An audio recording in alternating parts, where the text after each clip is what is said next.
पाठ तीसरा, प्रथम राष्ट्रपति का बचपन। 5वें या 6ठे बरस में मेरा अक्षरारंभ कराया गया था। उस समय की प्रचलित प्रथा के अनुसार मौलवी साहब ने अक्षरारंभ बिस्मिल्लाह के साथ कराया था। जिस दिन अक्षरारंभ हुआ, मौलवी साहब आए, मिठाइयां बांटी गई। हम 3 विद्यार्थी उनके सुपुर्द किए गए, एक मैं और दूसरे वे जो अपने कुटुंब के ही चचेरे भाई थे। तीसरे यमुना प्रसाद जी, जो हम दोनों से बड़े थे। वे तमाम खेलों और लड़कपन की शैतानियों में आगे रहा करते थे। उनके एक चचा, जो मेरे भी चचा थे, बड़े मजाकिया किस्म के थे। वे मेरे पिताजी के छोटे भाई थे, पर पिताजी के कई गुण उन्होंने भी सीखे थे। वे घोड़े की सवारी करते थे, बंदूक और गुलेल चलाना भी खूब जानते थे। उन्होंने फारसी भी पढ़ी थी और शतरंज भी अच्छा खेलते थे। मौलवी साहब, जो हम लोगों को पढ़ाने आए, विचित्र स्वभाव के आदमी थे। बहुत सी बातों पर उनका दावा था।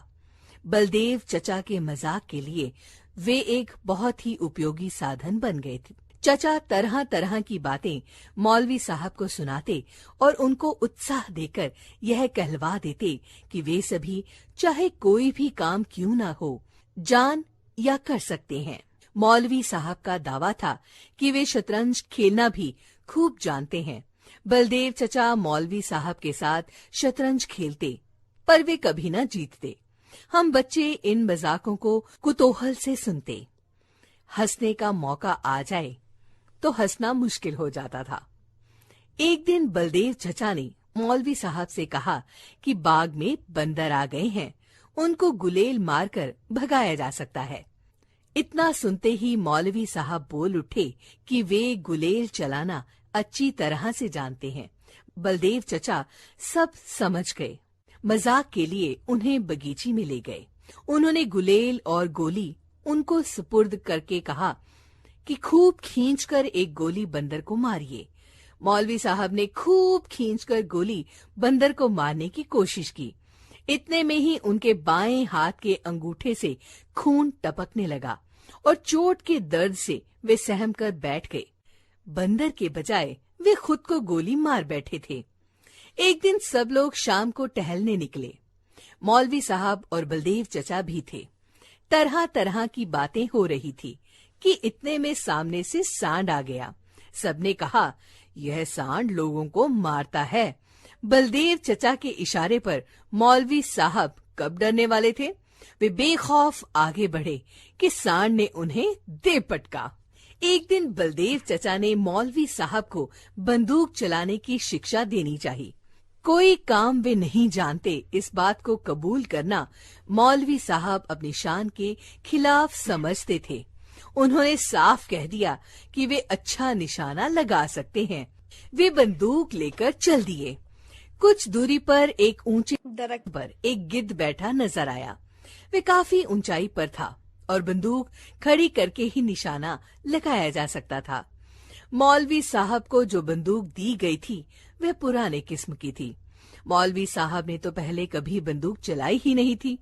उन्होंने खड़ी बंदूक को सीने पर रखकर ज्यों ही घोड़ा दबाया कि गिद्ध के स्थान पर मौलवी साहब स्वयं गिर पड़े। उन्हें उठाकर घर लाया गया। इस प्रकार के मजाकों के बीच हम फारसी पढ़ते रहे। कुछ महीने बाद मौलवी साहब चले गए। दूसरे मौलवी साहब बुलाए गए। वे बहुत गंभीर थे और अच्छा भी पढ़ाते थे। हफ्ते में 5.5 दिन फारसी पढ़ाते थे। बृहस्पतिवार की दोपहर के बाद और शुक्रवार की दोपहर तक फारसी से छुट्टी रहती थी। तब गिनती सिखाते थे। खेलने कूदने के लिए भी समय दिया जाता था। हम लोग खूब सवेरे उठकर मौलवी साहब के पास जाते थे। वे एक कोठरी में रहा करते थे। सामने आंगन में तख्त पोश पर बैठकर हम पढ़ा करते थे। सवेरे आकर पहले पढ़ा हुआ पाठ दोहराया जाता। जो जितना जल्दी याद कर लेता, उसको उतनी ही जल्दी नया सबक पढ़ा दिया जाता था। तब तक सूर्योदय हो जाता। हम अपना मुंह हाथ धो लेते और माँ के पास कुछ खाने के लिए पहुँच जाते। प्राय आधे घंटे की छुट्टी मिलती। नाश्ता करके लौटने पर सबक याद करना पड़ता और सबक याद करके सुना देने के बाद मौलवी साहब हुक्म देते, किताब बंद करो। किताब बंद करके तख्ती निकालनी पड़ती। तख्ती भर जाती तो उसे धोना पड़ता। इस क्रिया में भी कुछ समय खेलने को मिलता। दोपहर को नहाने और खाने के लिए 1 या 1.5 घंटे की छुट्टी मिलती और खाकर फिर उसी तख्त पोश पर सोना पड़ता। मौलवी साहब चारपाई पर सोते। दोपहर के बाद दूसरा सबक मिलता और उसको याद करके सुनाने पर ही खेलने की छुट्टी मिलती। संध्या हो जाती। संध्या को जल्दी नींद आती। डर रहता कि मौलवी साहब हमें पलक झपकाते देख न ले, नहीं तो मार पड़ती। जल्दी छुट्टी के 2 उपाय थे। खेल कूद में यमुना भाई लीडर थे। जल्दी छुट्टी पाने के लिए उपाय भी वही करते। पढ़ने के लिए तेल का दिया जलाया जाता था। यमुना भाई रेत की छोटी पोटली बना लेते और उसे छिपाकर दिए में रख देते। वह शीघ्र ही तेल सोख लेती और दिया जल्दी बुझने पर आ जाता। मौलवी साहब दाई पर गुस्सा होते कि तेल कम क्यों डाला और वे मजबूर होकर किताब बंद करने का हुक्म दे देते। और जो कुछ फारसी का ज्ञान हुआ वह दूसरे मौलवी साहब ने ही दिया। हम सब भी उनको प्यार करने लगे थे। जब घर छोड़कर हमें अंग्रेजी पढ़ने के लिए छपरा जाना पड़ा तो मौलवी साहब को और हम लोगों को बड़ा दुख